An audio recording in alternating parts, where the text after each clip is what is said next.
Hey, welcome to another episode of Chad's Beer Reviews. It's been a while since I did one of these surly beers sent to me from, was it either Sean or Matt? I can't remember who sent which.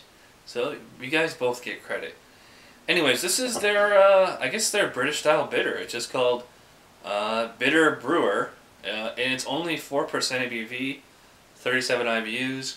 Again, Surly's out of Brooklyn Center, Minnesota. And you can read the description if you want. It does say, like, I guess they're going for that pub style bitter, only probably more Americanized, I'm sure. So I can't wait to try it. Alright, since this is an English style ale, I'm going to use my English pint glass using the Viking, because I guess you would probably associate Vikings with being pretty surly. You know, fitting the mold, definitely, that kind of straight up orange marmalade kind of color. Very effervescent, I'm surprised. I see tons of bubbles in there. Not a whole lot of head, though. It's, you know, it's actually made a point of saying here it's dry hopped to bring out the floral and citrus aromas.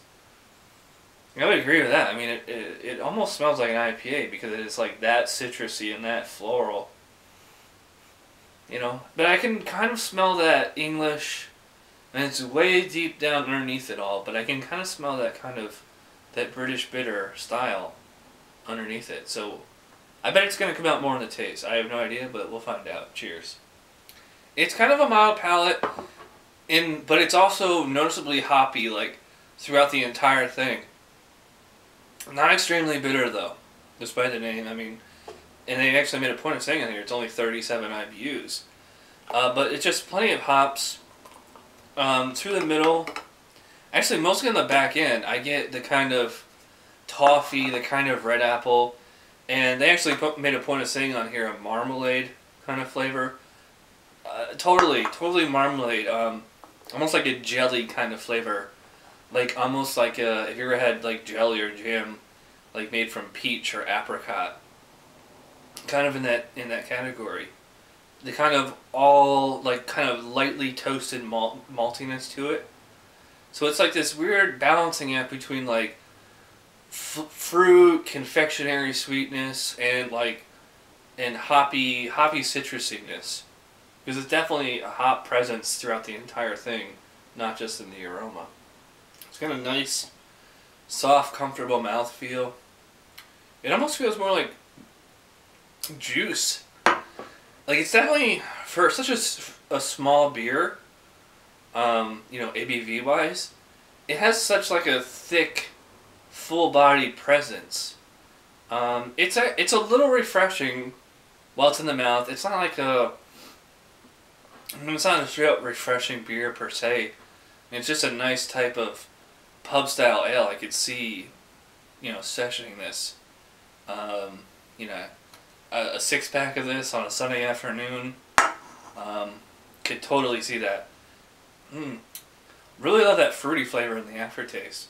It's like orange marmalade, almost kind of apricot, and you get like a little bit of pine from the hops, a little bit of citrus. Really impressed. You know, I think I've said this before, but if not, I'll say it again. It actually is more impressive when they can do more with less, that a 4% beer can have as much flavor as a 7-8% IPA without the absurd hop, you know, bitterness or dryness or anything. Like, yeah, there's a hop presence here, but I would not call it a dry beer. I would not call it like a bitter beer. It's pretty clean aftertaste. You know, there's a slight bitterness while it's in the mouth, but, you know, fantastic beer to have with, you know, pretty mild cheese and crackers, or just, you know, sandwiches, soup, things like that. I'm not sure I'd want to pair this up with meat and beef, or maybe a chicken or salad or something. But yeah, I wish I could get more of this. I would love to see Simon or any of the other British beer reviewers. You know, I mean, obviously this is nothing like an Old Speckled Hen or anything that gets the camera seal of approval, but it's a whole new spin on a classic style. I'm really impressed. I think I like this as much as the Surly Furious. That's how I'm going to grade it. I'm going to give this an 8 out of 10 for the bitter brewer.